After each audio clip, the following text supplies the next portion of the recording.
So in this last problem, the question 2, the answer is 11 over 15, and that is the topic on adding and subtracting fractions. So maybe I'll just write it here just to make it really clear. This is about adding and subtracting fractions. And this here is about order of operations. Okay, so the third topic here is we see division. So this is going to be, I'm going to write it as a multiplication or division of fractions.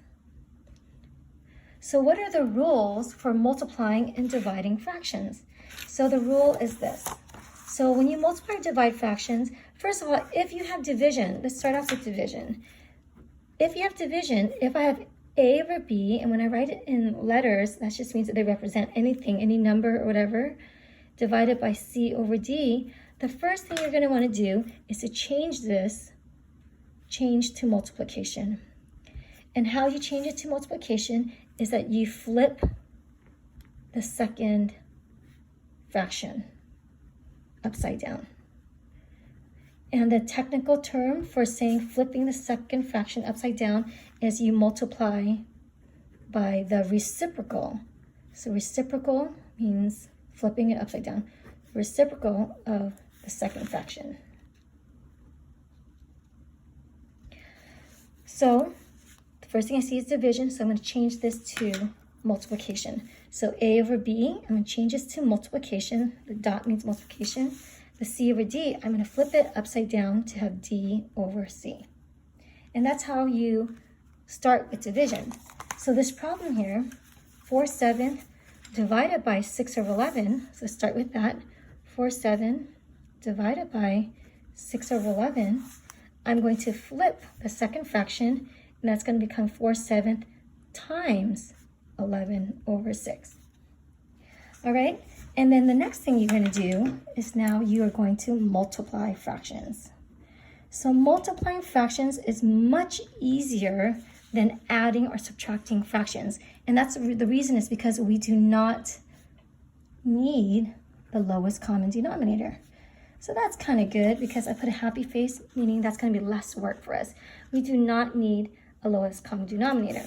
So basically, whenever you're multiplying fractions, all you do, so A over B times D over C, all you do is you multiply the tops together, and then you multiply the bottoms together.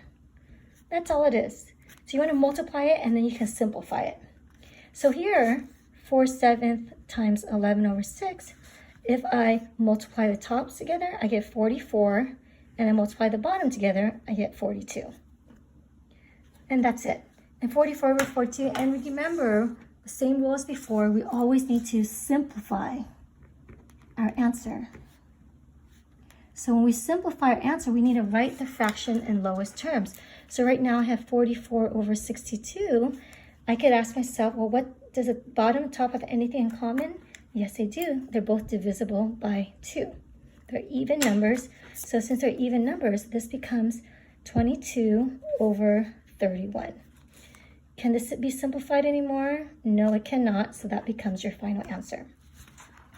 Now let me say something else. So here we multiplied first and then we simplified. But another way to do this, which is also really powerful to do, is what if you flipped the order of this? So instead of multiplying first, what do we simplify first? So I want to show you that order. So the other option right now is 4/7 times 11 over 6. Instead of multiplying first, I'm going to simplify first.